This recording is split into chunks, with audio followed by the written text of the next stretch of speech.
आदरणीय दर्शकबिन देखाइएको दृश्य अयोध्यामा आयोजित 3 दिवसीय कार्यक्रमको हो, जुन अखिल भारतीय हिन्दी महासभाको नामबाट छठौँ राष्ट्रिय अधिवेशन 2025 को नामबाट सम्पन्न गरिएको छ। र यो सम्पन्न अन्तर्राष्ट्रिय संगोष्ठीमा नेपालका प्रतिनिधि टिमहरूले सहभागिता जनाइराख्दाखेरि उहाँहरूलाई गरिएको सम्मानको दृश्य हो, जुन विशिष्ट व्यक्तिहरूलाई सो मञ्चमा बोलाएर सम्मान गरिएको थियो। र उहाँहरूद्वारा प्रस्तुत गरिएको कार्यपत्र जुन हिन्दी भाषामा रहेको छ र यो हिन्दी भाषालाई पनि अयोध्यामा राम भन्ने एउटा विषय शीर्षक नै दिएको थियो र त्यो शीर्षकमा नेपालबाट प्रतिनिधित्व गरिरहेका साहित्यकारहरू विद्वानहरूले आफ्नो प्रस्तुति प्रस्तुत गरेका थिए र सोही अवसरमा उहाँहरूलाई सम्मान समेत गरिएको थियो। सोही अवसरमा satyamkhabar.com लाई समेत बोलाएर मञ्चमा सम्मान प्रदान गरिएको थियो। हामी हेरौँ र केही जिज्ञासा भए हामीलाई प्रश्न गर्न सक्नुहुन्छ। कि हमारे संघ के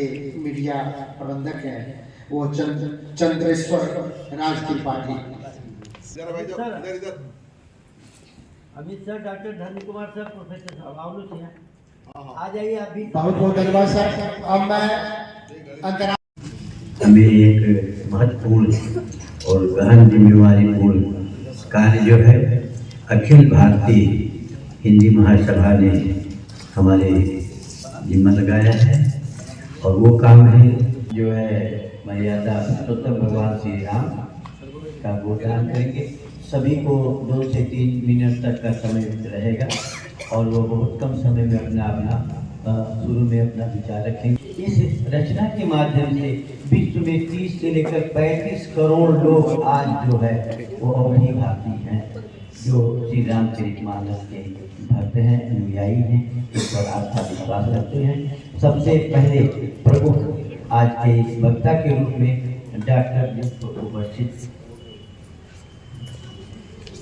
डॉक्टर जगत प्रसाद दिनेश सिन्हा जी है, वो अपना विचार रखेंगे वहाँ पर रोस्टर में। नेपाल और Bharat, it is highly coordinated between each other because it is bond between neither be created nor be destroyed.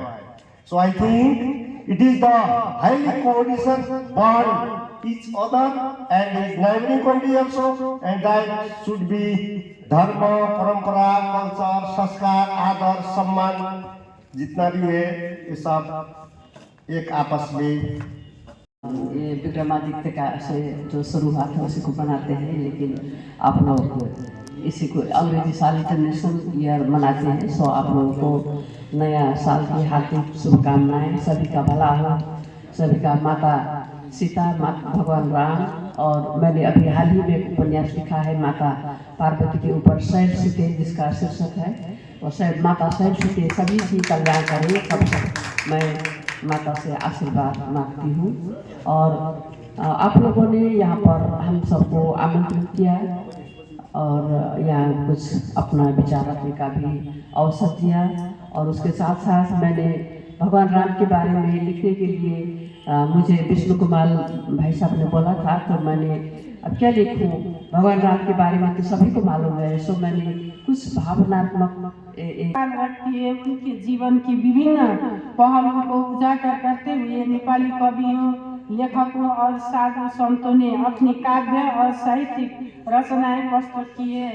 Shri Ram का आदर्श जीवन, संघर्ष और धर्म के प्रति उनकी निष्ठा की प्रेरक कथा के रूप में प्रस्तुत किया जाता है, जिसके एक सशक्त संदेश मिलता है।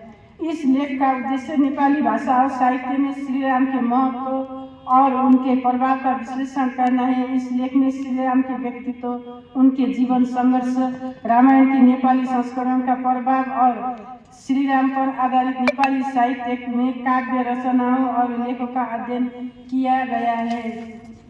अब मैं ये निष्कर्ष भी पढ़ूंगी क्योंकि ये लंबा है और मैं समय ज़्यादा नहीं लूँगी।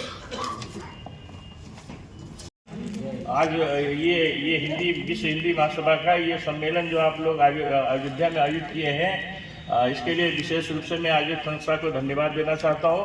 और इस संस्था में आज जो नवनिर्वाचित हुए हैं उनको मैं उनके कार्यकाल की सफलता की कामना व्यक्त करता हूं।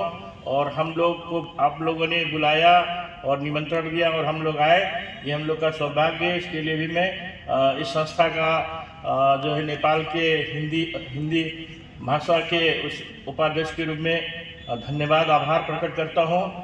और विश्व साहित्य में, हिंदी साहित्य में श्री राम का वर्णन जो है भारतीय भाषाओं, विभिन्न भाषाओं में उल्लेख है, जिसको जो है ये 2 मिनट के उसमें संबोधन में पूरी तरीके से न्यायोचित रूप से संबोधन नहीं किया जा सकता है।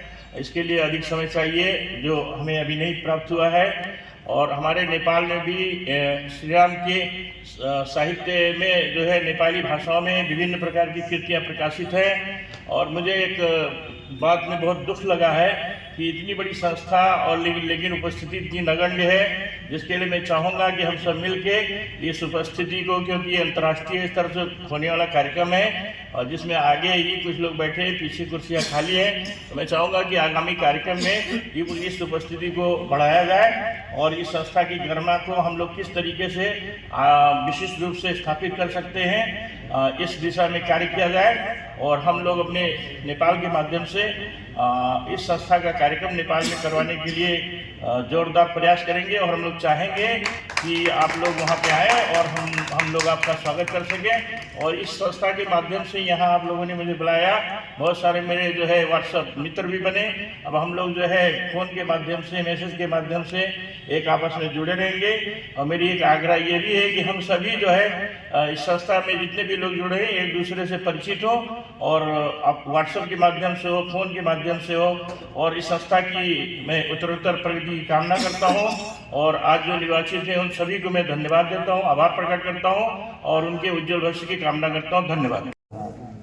धन्यवाद आदरणीय कुमार जी।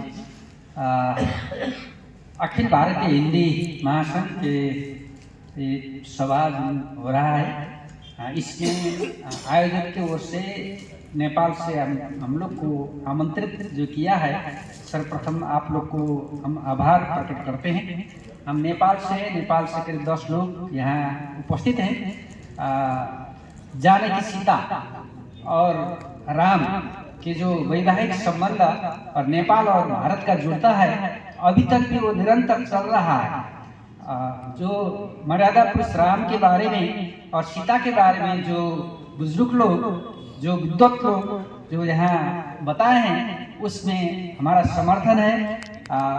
कहते हुए ये सम्मेलन सफलता की शुभकामनाएं देते हैं।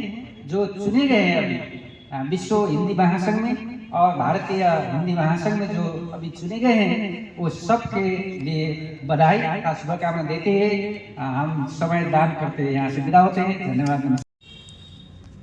ताकि में गलती होगी, आप लोग माइंड मत कीजिएगा, क्योंकि मैं नेपाली भाषी हूँ।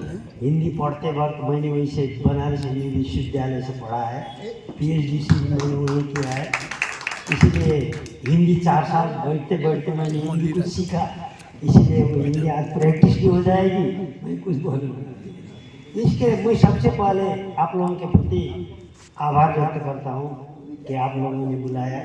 इसमें बड़ी हाथ विष्णु कुमार जी की है, जिन्होंने नेपाल से हम लोगों को ले आए। और हम आप लोगों के 2 दिन में जो हमने बैठा, राम जी के बारे में, सीता जी के बारे में, कृष्ण जी के बारे में, अब हम पेशे से भी टीचर होने के नाते मैं विश्वविद्यालय में प्रोफेसर रिटायर हुआ हूँ अभी, इसीलिए पढ़ना दूसरा बात है। लेकिन आजकल मुझे क्या लगता है, जो मेरे मिसेज अभी वो मेरे मिसेज हैं, उन्होंने ये हिंदी हमने मतलब हम सनातन धर्म के ऊपर उपन्यास लिखना शुरू किया। हमने कहा उनका उसी में अहिल्या लिखा उन्होंने, उसके बाद दूसरा अभी आ रहा है, अभी उन्होंने बोला पार्वती के ऊपर लिखा है। 4 उपन्यास आ गई। मैं भी उनके साथ लगते अयोध्या आके, बनारस जाके रामायण खरीदा, क्योंकि अब किसी के घर में, हम लोग बोलते तो हैं हिंदू के घर में महाभारत गीता रहनी चाहिए, लेकिन आपके यहाँ तो अभी हो सकता है, हमारे नेपाल में हमारे यहाँ ये बात अभी नहीं है। इसीलिए ना व्यक्तिगत रूप में मैंने ले जाके पूरा लाइब्रेरी फिर रिसेटिंग किया। वैसे मेरे पिताजी भी न्याय दर्शन के विद्वान थे, बनारस देशभक्त विश्वविद्यालय बना था उस वक्त 1941 में, उन्होंने वहाँ से मध्यमा न्याय दर्शन में किया था। संस्कृत से मैं उस करें हमारा भी और इम्प्रूव हो।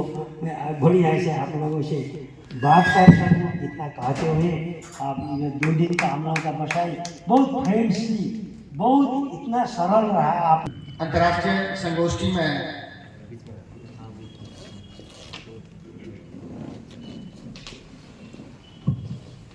हमारे शोध अभ्यर्थी से मुख्य अतिथि विषय के ज्ञाता जो आगमन हुआ है, उन्हें मैं अखिल भारतीय हिंदी महासभा की ओर से मैं